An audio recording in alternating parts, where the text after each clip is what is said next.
রাতের বাজে একটা ডিউটি শেষ করে দেখেন কেনাকাটা করে শসা আর টমেটো বাসায় যায় খাওয়া দাওয়া করে ঘুমাইতে হবে। শরীর মারাত্মক পরিমাণে টায়ার্ড, মারাত্মক খুবই টায়ার্ড।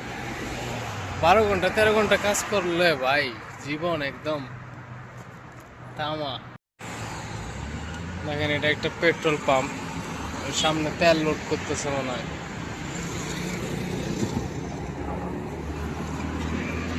আমি এখন যাবো আবার হচ্ছে ওই পাশ থেকে ডিম নিব 3 পিস 2 রিয়াল।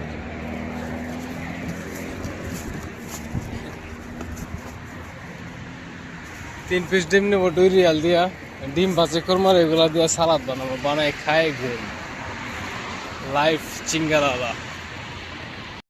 যত শর্টকাট আছে এগুলো সব শিখবেন হয়েছে বিদেশ কইরা।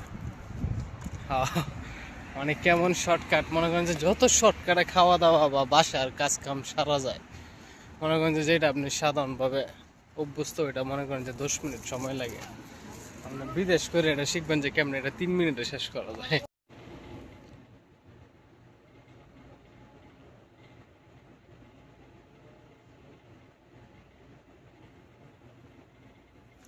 ভাই এমন কোনো কিছু নাই যা মানে পাওয়া যায় না বাংলাদেশে। মানে কি লাভ পাওয়া সেটা বাংলাদেশে সৌদি আরবে দেখেন, তেজপাতা, শুকনো মরিচ, সয়াবিন, লাচ্চা সেমাই,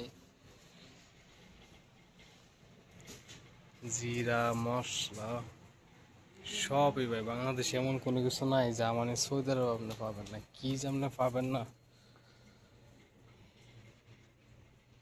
সৌদি ভাই, এমন কোনো কিছু নাই যেটা মানে বাংলাদেশে পাওয়া যায় না। শুটকি পর্যন্ত পাওয়া যায়, এ টু জেড সব। মানে মাঝে মধ্যে বুঝি না যে বাংলাদেশে আছি নাকি বিদেশ করতেছি, যে এটা বুঝাই যায় না। কেমনে বুঝবেন আপনি বাংলাদেশে এ টু জেড সব কিছু পাইতেছেন, একদম এ টু জেড সব, এমন কোনো কিছু নাই যে পাওয়া যায় না।